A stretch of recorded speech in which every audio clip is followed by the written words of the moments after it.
Chicago, rock and roll, Chicago, my hometown. Well, I was born in the city, gonna rock the city, Chicago. Chicago rock and rollers are the best around. Hey, this is Paul Martin and Ray the Roadie for the Rock and Roll Chicago podcast. How you been, Ray?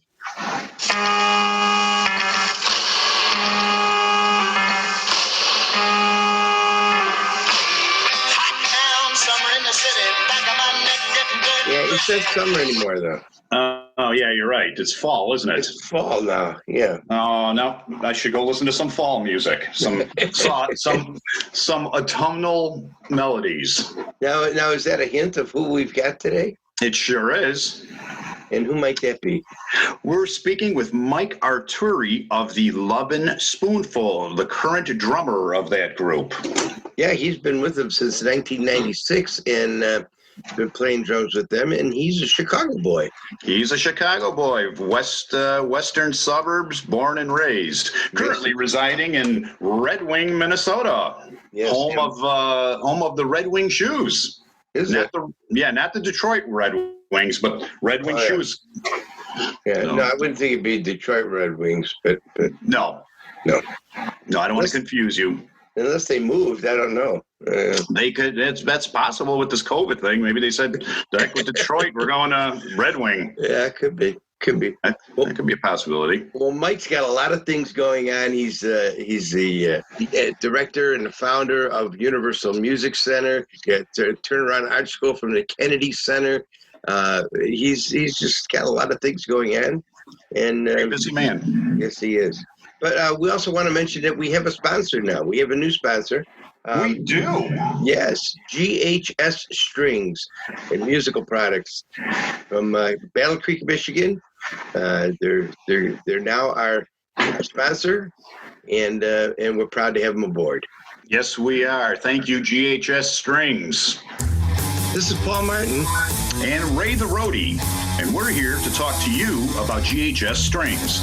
That's right, Ray. Whether you play electric guitar, acoustic, or bass, or even banjo, mandolin, or ukulele, then GHS has the strings for you. GHS strings are easy to play with a rich, full balanced tone available in many different gauges. Great for all musical styles. So if you play with the best, play GHS strings. So if you're a guitar player, go out there and get some GHS strings and support our sponsor right there. But let's get to Mike Arturi right now and find out what Mike had to say. Let's do it. You didn't have to be so nice. I would have liked you anyway. If you had just looked once or twice and gone up on your quiet way. Hello, everyone. Welcome to the show. Today, we're speaking with Mike Arturi, drummer for the Lovin Spoonful, Universal Music Center director and founder. How are you today, Mike? I'm doing great. Thank you for having me, guys. I'm very happy to be here. Glad to see you. So where do we begin? You sound like you're a pretty busy guy. Oh, yeah. Being busy's never been a problem. You know, I've got several projects going right now. You know, I have my school that I founded, a 501c3 nonprofit music school here in Red Wing called Universal Music Center. So that's pretty close to pretty much a full-time commitment and then some. And up until, the pandemic hit, I was touring with the Lovin Spoonful, which I've been doing since 1996. And I do session work up here, and I have a couple of music projects here that I'm involved in with some Minnesota-based musicians. And I also work as I do social emotional arts learning programs I'm a national artist for the John F. Kennedy Center Turnaround Arts Program, and also for the Compass Arts Organization here in St. Paul, Minnesota. And I work with at-risk youth, incarcerated youth in juvenile correctional facilities. I work with seniors. I work with vulnerable adults, and I do programs using hand drums as a medium. And it's sort of kind of like a drum circle, but it's a little more involved in that the outcomes are stated prior to the event. Like for instance, if a school wants their students to get along better, I will use drum circle facilitation moves, techniques that that kind of have them work with each other. Like I'll give Paul one rhythm to play and I'll give Ray another rhythm to play and have them learn those independently of each other. Then I have them play them together and they realize that it's making one big rhythm, so here you go, they're working together and they're smiling, and it's happening, and they realize that, Paul's cool and, Paul realizes Ray is cool, so that's... I wouldn't go so far. Essence of these. That's what you do with the Turnaround Arts School? Yeah, it's a program. I'm a national artist for that program, and also for Compass Arts Organization. This is based by the Kennedy Center in Washington is the host of the Turnaround Arts, and there's an organization here in St. Paul called Compass that hosts those. I see. I know that Michelle Obama has something to do with that organization, didn't she? Yeah, definitely. And there's some big names, on the roster. I look at that website and I'm like, wow, it's, Paula Abdul's on there. Elton John. I did a double drum thing with Taylor Hawkins from the Foo Fighters. He's an artist. So that was kind of really cool playing with him. Great guy too, by the way. It was so fun, to get together with him. We did this. We played on 2 drum sets, playing off each other for about 11 minutes in a grade school in Rochester, Minnesota. And it was, it got real intense, but it was so, he's such an open, nice guy. I mean, there was no competition or anything. It was really, supporting each other and, feeding off each other. It was really exhilarating experience. So that's Turnaround Arts, and Compass is, this is an organization that has all different artistic disciplines: spoken word, hip hop, painters, people that work with little bead art, and stuff. And they go into all these different facilities, senior care, senior facilities, schools, all these different types of venues, and use art as a medium for learning. I see. So now you're in Red Wing, Minnesota, right? Yes. But you started out here in Chicago, right? You grew up in... absolutely. Yeah. What neighborhood did you grow up in? I grew up in Westchester. I was born in Taylor and Halsted, and I grew up in Westchester. And then I moved out to Lombard, where I wound up raising my family out there. I've been in the music business or the music scene in Chicago since 1966. Is when I started working professionally. So I came up through all the clubs, and I have a long list of local bands that I played with in Chicago. I moved out to LA in '77. I lived there for about 2 years, and then came back and continued working. And I've lived there since up until I moved here. So when you started here in Chicago, I think I read somewhere where you started pounding on pots and pans, right? Yeah, spaghetti pot. Yeah. in my grandmother's kitchen. I still have it, actually. I still have the spaghetti pot. Really? The bottom's all caved in, where I was playing it with the wooden spoons. Yeah, but I was 2 years old, and that's when I started. Wow.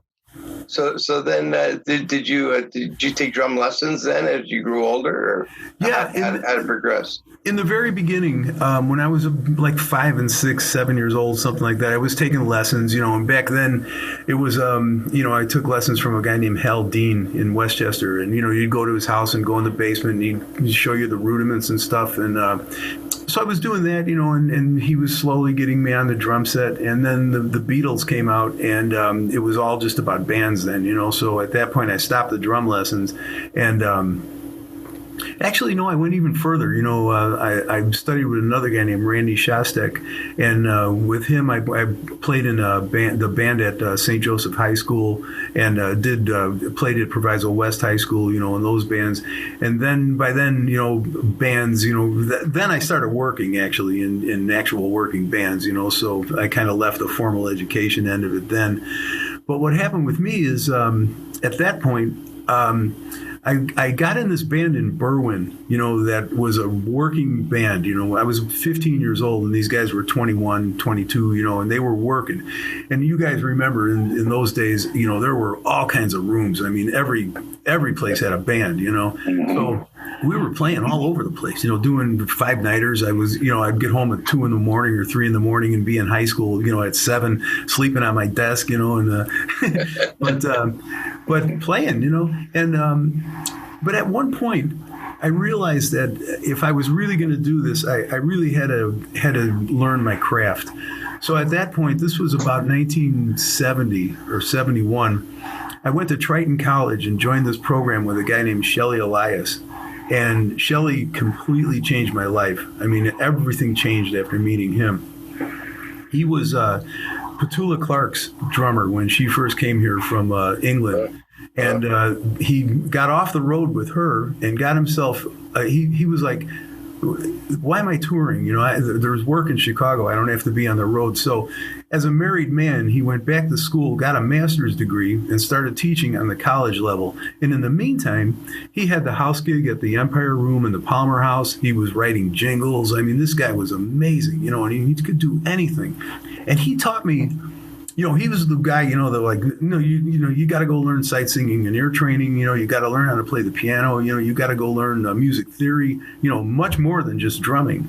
And I was in his percussion ensemble where I learned how to play all the hand percussion instruments, and actually really play them, like how to really play a pair of maracas, we played all these, John Cage compositions and everything and read music and all, so it just turned my life around. But along with that, he taught me how to work, and how to be a professional musician. I mean, he would let me come to his gigs at the Empire Room, and I'd watch him perform and how he interacted with he'd be backing Barbara Eden or he'd be backing, all these stars, that would come into the Empire Room for runs. None of them carried bands or orchestras. They had maybe a musical director. And he was a percussionist and drummer on these things. And he was doing all these shows and, he'd run, I'd watch him running out of Triton, virtually running to his car because he had to get to a rehearsal at McCormick Place or something, And he showed me, how to use 24 hours of the day, in a productive manner, and how to be a pro, how to show up on time, how to be respectful of leaders, how to just everything, how to work, how to get dates, how to get work, how to network, everything. There's not a day that goes by to this day that I don't use something that I learned from that guy, so hugely important person in my life. And I guess maybe along with all this, one of the most important things I learned from him is through the language of written music, the actual traditional notation. I learned how to learn. I could learn anything I want to learn now, because I could read music and I can just go and say, okay, I want to get this technique. And there's, I could find it notated online now, or by books, and so I've continued learning and I've continued my education all along. I study with Greg Bissonette, I study with one of my best friends is Ainsley Dunbar. I've studied with a guy named Zorro, I've worked with, every time I'm out on the road with the Spoonful, when we go to New York or California or some of these bigger meccas, I'll find a A-list drummer, and I'll find, they all teach, they'll all take a student, so I send them an email, and the name Lovin Spoonful gets them to at least open the email up, and Sure. And usually I can connect with them and I'll go take an hour or a 2-hour lesson. Bernard Purdy's another guy I studied with. And I'll learn enough in 2 hours that it takes me 6 months, to digest and actually learn everything that they just taught me, And I don't go in there asking them about licks and stuff. I'll go in there asking them about a specific thing, that a style that I want to understand better, or a concept. I don't really care that much about fancy drum fills. I mean, with me, it's about the language of drumming and how to make these various styles work. What's the mechanics of them. So I still do this. I'm taking a lesson with Greg online, Greg Bissonette, next week actually. So I continue to try and learn to this day. Well, and you teach as well. on the opposite end of the spectrum, you're a teacher as well, right? Yeah. Right now, I don't teach one-on-one lessons. I'm doing more group stuff. At my school, Universal Music Center, I'm really too involved in the administrative end of it and trying to promote it and make it grow and be a sustainable business. That I hired a drum instructor, who's actually more dedicated to teaching one-on-one than I am. So, but I do all the group. I do 4 official UMC concerts a year with the students. And I produce those concerts, and this other stuff I was talking about earlier, this social emotional arts learning stuff. These are the types of things I'm doing now with teaching. So let's get to some of the bands that you played with in the Chicago area.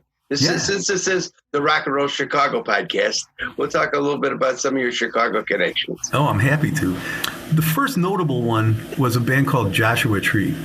And this goes back, to Haymakers and Rush Up and, rooms like that. And I think that might have been in 1971 or something like that, the early 70s. I was playing with them.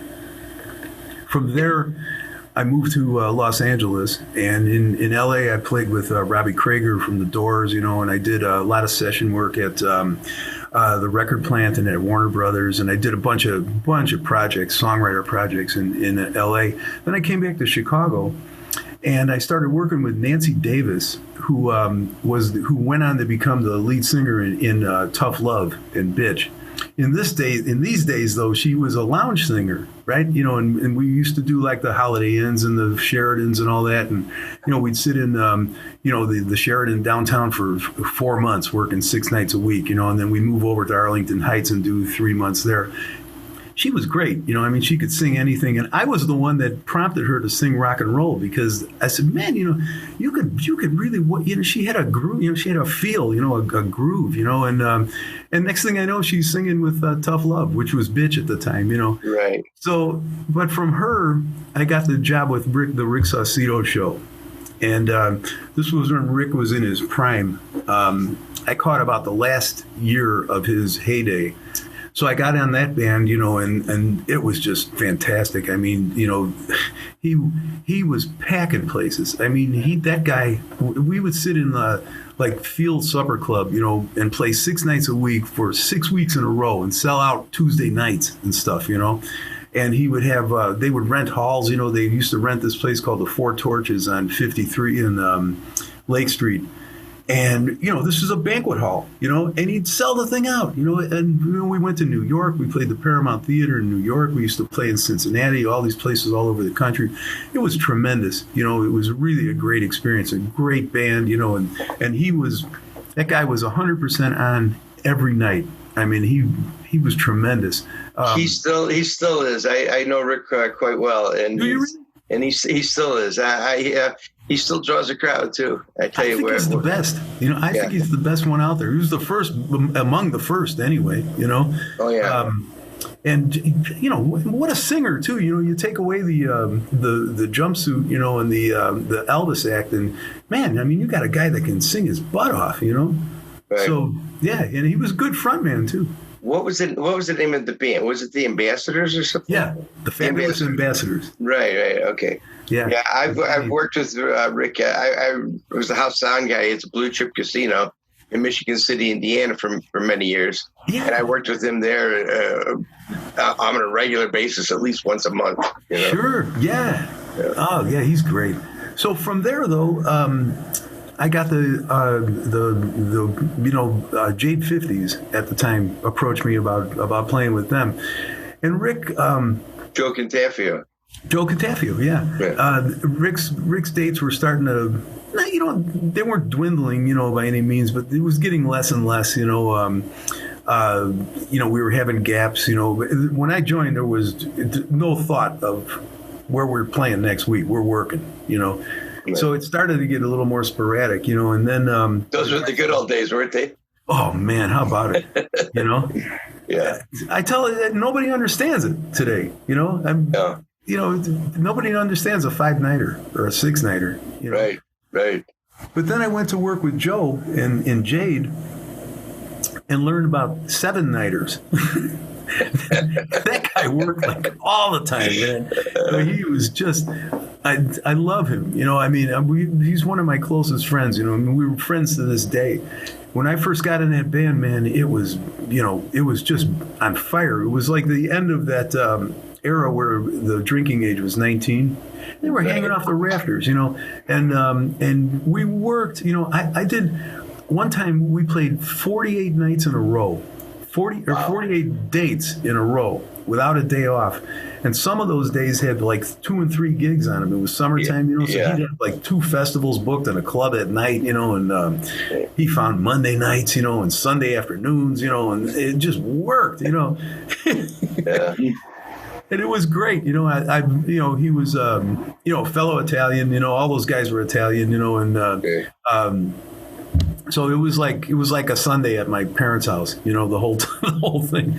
So so I spent a long time with him, and then the same thing started to happen, where we tried to do the original music thing, this was the time, when off Broadway was big, all these groups, were getting record deals and stuff, so we wanted to try and get a piece of that, and so changed the show from that 50s Shannon thing, into a more of an original music thing. And, we did four singles, and got airplay, and we could never actually got the national record deal, but did great, we did great. And then from there I joined Big Twist and the Mellow Fellows, and I played with him for about a year. No, what year were you with Big Twist? 84 and 85. I was going to say, who was, I'm trying to think of one of the band members, Pete Special. Pete Special, right. Pete sadly passed away not too long ago, but another great band leader, there's the guy, that we used to rehearse, and he would assign bass drum, kick drum parts to me, he had that music just inside out, those guys had parts, worked out. There was nothing left to chance in that band, and I loved it. There was a guy named Gene Barge, Daddy G, from the song Quarter to Three, Dance with Daddy G, okay. That's Gene Barge, and he produced us. So he used to come, we'd rehearse a dress rehearsal with Don and Monica Graylis, and Gene would come in, and he'd have his horn sectional rehearsal. He'd work with the rhythm section, and that was a tight band. That sounded great every single night. And we used to travel. We had days on the road, 500 miles. We'd go and play that night. Go straight to the club, clean up in the bathroom, in the men's room at the club, and hit the stage, and be dead tired, be hungry, be dead tired. But man, once that downbeat happened, man, that band was just on fire every night. It never was not great on stage with them.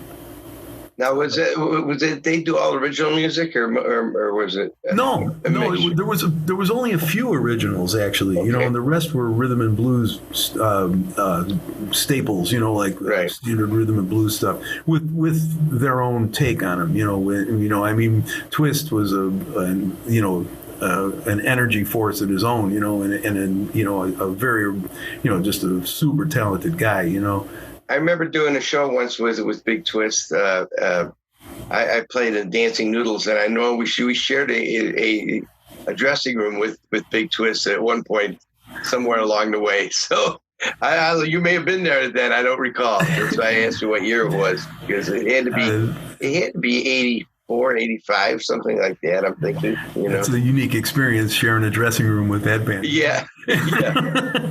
We'll leave it at that. Yeah. Yes, it was. What was happening with that is that's all you did. You could only play with Big Twist. There was time for nothing else in your life, My wife and I, got pregnant with our first child during the time I was in the playing with Twist. So I thought, man, I'm going to, at the time too, it made sense to try and start your own band, because there was still enough places to play, So I crafted this plan, to start my own group and to go into business for myself. And I left Twist and I started this little band called Decades. I was working mostly the B rooms, I never really even got the band up to playing haymakers or anything like that, but worked all the time, and from there, I founded a entertainment company, and I wound up doing booking 3 stages at the Hollywood Casino for 3.5 years, and started playing with Joe again with this band called the Giant Killers that we put together, this big horn band. And then I met, I was playing drums on with Dan Hampton from the Chicago Bears on this Sport Vision TV show called Bears 89 and Bears 90, where I met Big John Howell from US 99 Radio, who at the time was on WCKG. And while we were doing that show, he got the gig at US 99. So during these days, Steve Dahl had a band, Jonathan Brandmeier had a band, all these guys had bands, so I'm like, let me put a band behind you, and he's like, nah, I'm a jazz trumpet player, I don't know anything about country music, and I don't want to play. So we could do this, so I finally got him to agree to let me to try and do it, so we got a gig doing an after concert party for US 99. And we learned a set of country stuff, and it went great. It went great. We loved it, So I called Joe Contafio at the time, who had KCM, and Joe put us on all his festivals, because what would happen is you not only got the band, which wound up becoming a phenomenal band. In the beginning it was a little shaky, but that band became a monster band, and you would get the band and you'd get mentions on John's program. Sure. So you hired the band and you also got advertising for your event, so we were kicking butt. We did like 63 dates, and packing them in probably, right? Oh, yeah. Big John Holland, Born to Boogie band. That was it. Yeah. Born to Boogie, right? Yeah. Yeah. And from there, from that period, I got the audition with the Lovin Spoonful and got that gig in 1996, and I've been there ever since. And during the time I played with the Spoonful, or been playing with the Spoonful, I toured with Badfinger for 1.5 years. I did Gary Lewis and the Playboys for 2 years, and I did 3 tours with Head East, all while I was playing with the Spoonful, so I was able to kind of, by luck, the dates didn't conflict, and it all worked. So, I've done some shows with Head East too, or a couple. Yeah, Roger Boyd. Yeah. We just our band just played last night, and we told a story about the road crew came and they forgot his keyboard. Oh boy! So he used our keyboards players' equipment. And then at the end of the night, when they did Never Been Any Reason, they called us up and we got up there and sang it. Oh, cool. The whole band was up there playing with us. Yeah, that's great. He was working out of Kansas City or somewhere, though. Where Chuck Berry is from. St. Louis? Yeah, that's where he lived. Okay, maybe it was St. Louis, I know, yeah. Didn't you do a stint with Black and Blonde, too, with Cliff Jackson? Yeah, I did. I was in the original Black and Blonde, and I subbed with Dick Holiday and the Bamboo Gang for 4 months. Greg Marsh was going to come in and be their drummer. He was playing in a band that had a record deal at the time, and they were recording, and they needed somebody to play until he was available. So I went in and auditioned and got the gig and had a great time with those guys. It was one of the coolest times of my life. I subbed with Deluxury. I did dates with them. I was on the Big Bear Band, that played on the field at the Chicago Bears games. Oh, okay. Did that for 7 years with Bill Archer. And with Joe Contafio, I played with a boatload of stars from the 50s and 60s. We did Chuck Berry, Bo Diddley, the Coasters, the Drifters, the Marvelettes, Martha Reeves, Freddie Cannon, Del Shannon. There was a long list of artists, that we played with Joe. So those were really great experiences as well. Let's take a time out here for a second. Road to Rock Radio is proud to welcome Paul Martin of M&R Rush and the Dancing Noodles and Ray the Roadie, the Rock and Roll Chicago podcast. Join Paul and Ray as they bring you weekly interviews from bands that have rocked Chicago. It's the Rock and Roll Chicago podcast, Monday night at 6 on Road to Rock Radio.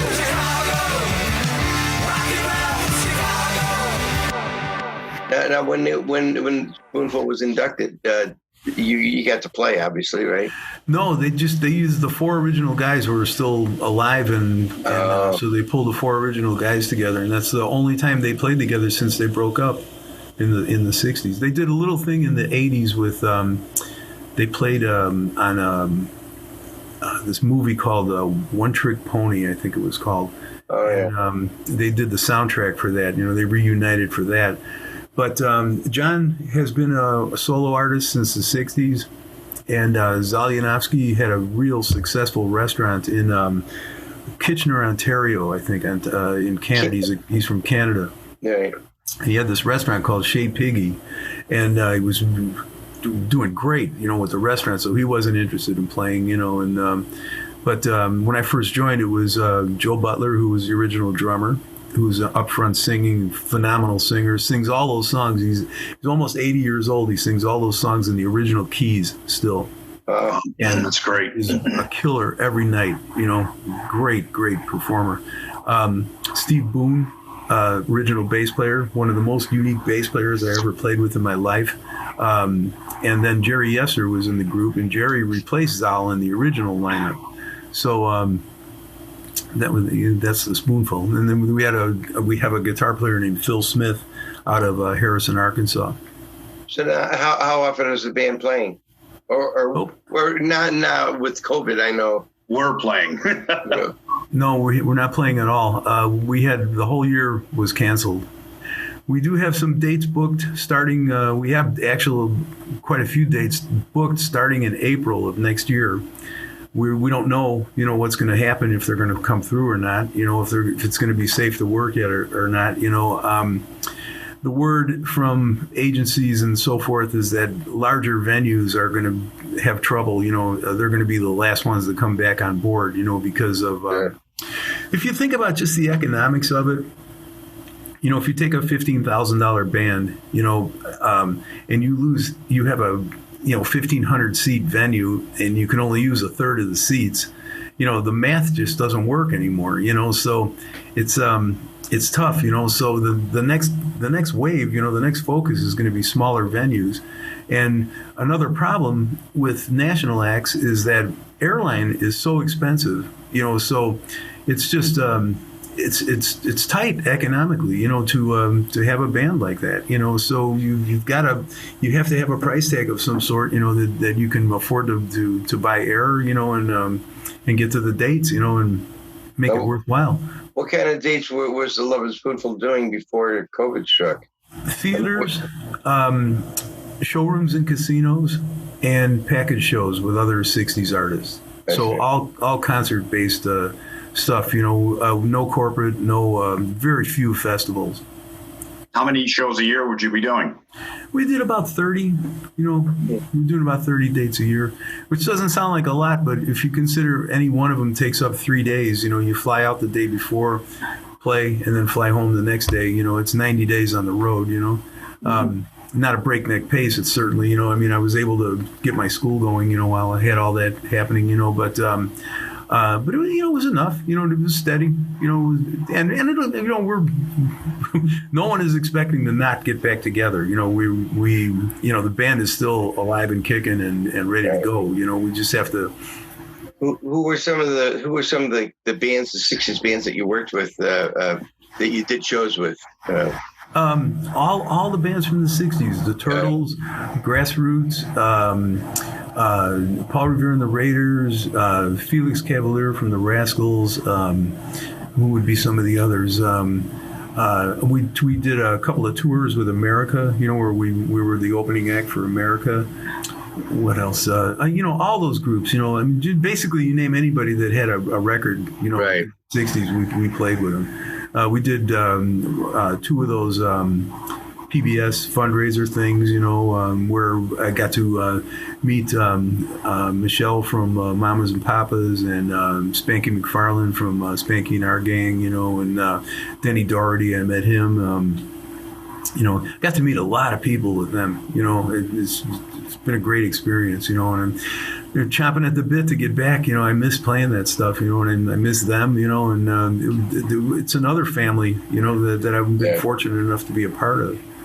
Yeah. So Tommy Sheckle. Yeah, of course. I know him real well. We just did a cruise ship not long ago together. I've known Tom forever from the scene in Chicago. Right. We did an interview with him, and he's a character. He's a good guy. Great guy. Yeah, great drummer too. Yeah. Ray, you got to know this guy, Ron Lemon. Ron had Quality Concerts is his company. Right. You probably worked with him, Paul. I'm sure. Yeah, I know Ron. Yeah. Noodles and stuff. Ron got me the audition with the Spoonful. And really? I met Ron when I was playing with Twist. Ron owned the PA system that Twist rented and took out on the road with them. Okay. So I got to meet and hang with Ron back then. And when I started Decades, he gave me a ton of festival work on all the festivals that he was producing. So Ron is a big part of my life, and I spent a lot of time in airports and airplanes and hanging with him on the road, and had a lot of fun with that guy. What's a Spoonful? Do you have a couple favorite songs that you love to do with them? I have to tell you that I was a big fan of Summer in the City. Was one of my favorite songs as a kid. Hot down, summer in the city. Back of my kid, getting dirty, pretty. Been down in a pity. Doesn't seem to be a shadow in the city. All around the people looking half-dead, walking on the sidewalk, out of internet chair. But tonight it's a different world. Going out and you find a girl. Come on and dance all night. Despite the heat, it'll be all right. And babe, don't you know it's a pity of the days? Can't be like the nights in the sun. I'll tell you what, Paul. We've all played these songs in bands, but there is nothing like playing them with the guys that played them on the records, And Summer is one of my favorite songs to play. I love that one. There's a song called Didn't Want to Have to Do It. It's cool to play. All of them, I like all of them. We opened the show with You Didn't Have to Be So Nice, which is a great opener. Starts with a drum fill, and I like that, so that's the first thing people hear. And all those songs go over, people relate, you could just see, you could just feel the memories and the things that music is bringing back to people. And, we sell merchandise and sign autographs and, so many touching comments, of guys that were Vietnam veterans, that the music helped them get through Vietnam, and who met their wife, who met their husband, listening to Lovin Spoonful music, it's just, it's a part of the American music, so I'm very grateful to be in that band and extremely proud of being a small part of that heritage. Do you have any endorsement deals with I have WFL3 drums, which are phenomenal drums that are made by Bill Ludwig III, the grandson of the founder of the Ludwig Drum Company. And he's making his own drums now, and they're super high quality instrument, and they're just beautiful. But WFL3 drums, are something that I'm using now, and I'm very proud of those too. It's just been a great drum set. And I met Bill. I had a Ludwig endorsement while I was playing with Rick. I got a Ludwig endorsement back in the 70s, and I did 3 of those worldwide Ludwig endorser posters, and been friends with Bill ever since. And when he started this company, he called me and offered me an endorsement, and I proudly accepted it as well. That's very good. Yeah. Now, you're currently involved with the Illinois Rock and Roll Museum on Route 66, aren't you? Yes, I am. Yeah. In what capacity are you involved? Well, I'm going to be the education director, and what I'm going to do is I'm going to set up an entire music education department for them. So we've been working on that, and as you know, they're building right now, and they're getting the facility together, and I'm going to implement a lot of the procedures and the things that I've worked out for the past 10 years here in Red Wing with my own school. I'm going to bring I've got all the invoicing down. I've got the marketing part down. I've got the paperwork down. Processes, procedures. So all of those things that I've created for my school, Universal Music Center, I'm going to implement with Ron in the museum. So and I'm really looking forward to it because I'm excited to see how it goes. Red Wing is it's a tremendous arts community in a beautiful, beautiful setting here, but it's a small town. It's 16,000 people, and Goodhue County, which is the county we're in, southeast Minnesota, is about 45,000 people in the whole county. So, I've got a strong attendance, at Universal Music Center, but I'm interested to see how these things work in a more of a urban setting, in a larger population. So I'm looking forward to, to that. There's a lot of good symmetry, and there's a lot of good things happening with that museum, that can translate out into the community. So we've already established a relationship with District 86, Joliet School District, to funnel students in, and I've got some instructors lined up that I'm interested in bringing on board. And as the build out gets closer, that's when I'm going to kind of flip the switch on all of this and make it all become an actual reality. But I've very much enjoyed, knowing Ron, and putting the thing together with Ron and Debbie Joe, and watching it come to fruition. So, yeah, that's going to be great, and I'm looking forward to it. Well, I don't know a timeline right now.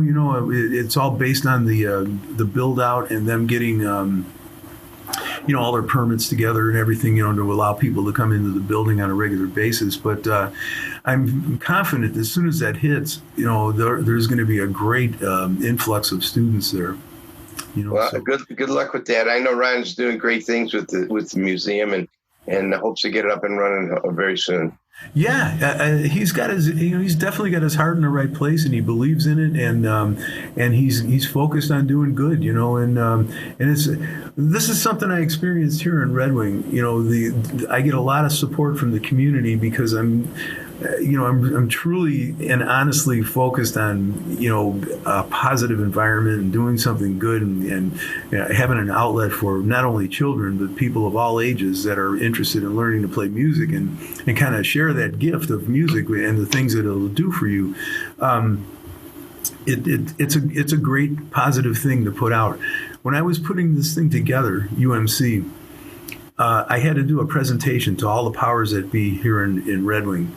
So I'm on a flight with the Spoonful from all the way across the country. We were going from New York to California. So I was racking my brain trying to think of what did I learn playing music? What were the life skills that I gained, through the music industry, and through playing music and being involved in it. So I came up with a list of about maybe 15 things. Got into my hotel room. I Googled life skills learned by playing music.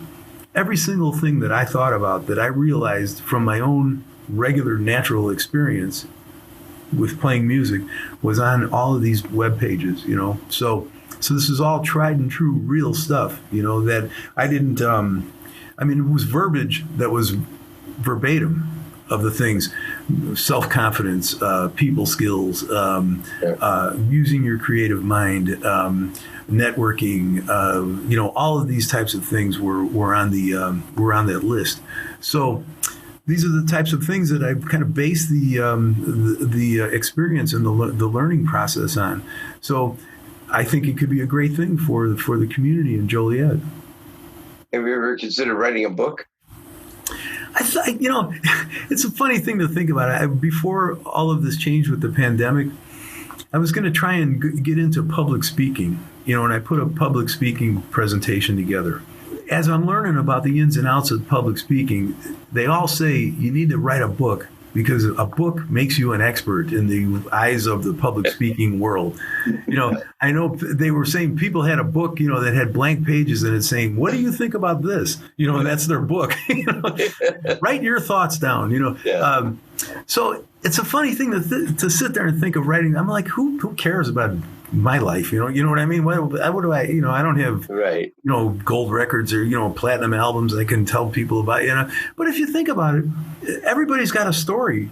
And there's something to be learned, from everyone's story, so I'm thinking about it more and more, and not in the sense of trying to have it become a New York Times bestseller or anything like that, but maybe just as a way, to go back through my life, and see, what kinds of things happened. What did I make happen? What did I focus on? What was a goal, that I accomplished, and how did I do it?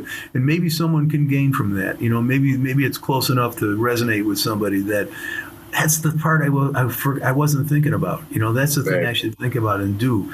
So if I ever were to write a book, it would certainly not be from an egotistical, look at me standpoint. It would be a complete standpoint of maybe I could help with some of the experiences that I've had. Maybe it could rub off and help with somebody else. That'd be the only reason I would do something like that. That seems like the educator in you. I like to share, I like to share, all of us, we all have mentors, we all have musicians and people that do what we do that we look at, and see like, I want to do that. How did he do that? And if you get to meet that person, you talk to them about it and they tell you, and you go, man, I'm going through the same thing. I was thinking that already, so it reinforces what your gut feeling is already thinking, so these kinds of things that I like to try and help, I gave my son a drum lesson years ago. Right. And then came back and gave him a couple more, and he came back and he's playing, and he's out and going, so I'm like, well, okay, I got to share what I gave my life to with my son for 4 drum lessons, so maybe I could talk to somebody else with all this stuff, So that kind of got all this started, just trying to think of, well, I gave my life to this, committed in a committed, serious manner, so if I could help anybody save a step, or something like that, I'm happy to do it. If this is okay, I don't mean to promote myself because there's nothing there to promote, in terms of, but I have a website called MikeArturi.com, and I do a weekly radio piece here in Red Wing called A Minute with Mike. And I talk about all these things, it's a little 2.5, 3 minute little blurb, about some of my thinking on this, that, and the other, all about this kind of stuff, like ways to think about things and save some time. And I got a bunch of music that I played on there, and there's a ton of Spoonful stuff on there, and some of my drum solos and things, but a lot of that thinking and that kind of thing is on the website. So if anybody wants to check it out, it's MikeArturi.com. Well, we thank you for spending some time with us today, Mike. Guys, I'm so grateful. Thank you. I'm very grateful to be here, and thank you very much for having me. And I've been talking about this all, but anything I could do to help, please call on me. I'd be happy to chime in. All righty. Thank you very much. Appreciate your time. Thank you. Thank you so much, fellas. Thanks. Bye. What a day for a daydream. What a day for a daydreaming boy. And I've been lost in a daydream, dreaming about my bundle of joy. So that was Mike Arturi, drummer for the Lovin Spoonful. He's drummed with a lot of people, hasn't he? Holy cow, so many people. I mean, and played with so many different bands and got to know all these people. It's been a busy life for him. Yes, it has. Yes, it has. And he's quite the educator as well, too. He does some teaching and teaching in group basis and helping kids. Very knowledgeable man. Underprivileged kids, yes. Yeah, he's got his nonprofit organization going there, which is awesome. And there's no signs of him slowing down. No, and he will soon be involved with the Illinois Rock and Roll Museum. Yeah. Which you can hear our podcast on every Monday on the Road to Rock Radio, right? That's right. He'll be our neighbor there. Yes, he will. Yes, he'll be right near our studio if we ever get back to our studio. Well, we'll be sharing a room. We may be. I think he's gonna be downstairs. Oh, okay. All right. The classrooms will be downstairs, and we're gonna be right in the window. We are in the window. we're going to be in the front window. So when studio is all up and around, you guys can come and watch us do a podcast and really see that we definitely have faces for radio. That's correct. That's correct. Yes. Yes. Well, I'm going to just kick back, and I found myself some autumnal music. This is called Autumn Leaves. Okay. Well, I got out of the summer in the city, out into the country with the autumn leaves and pumpkins. Hey. With that, Hey. I bid everybody a fond adieu. Until next time. You go relax with your autumnal music, will you? I am going to relax with my autumnal music. Okay. All right. Have a good week. We'll talk to you soon. See you next time. Bye. The Rock and Roll Chicago podcast does not own the rights to any of the music that's played on this podcast. The music is used to promote the band or musicians that are interviewed. Rock and roll Chicago, rock and roll Chicago, my hometown. Well, I was born in the city, go to Rocket City, Chicago.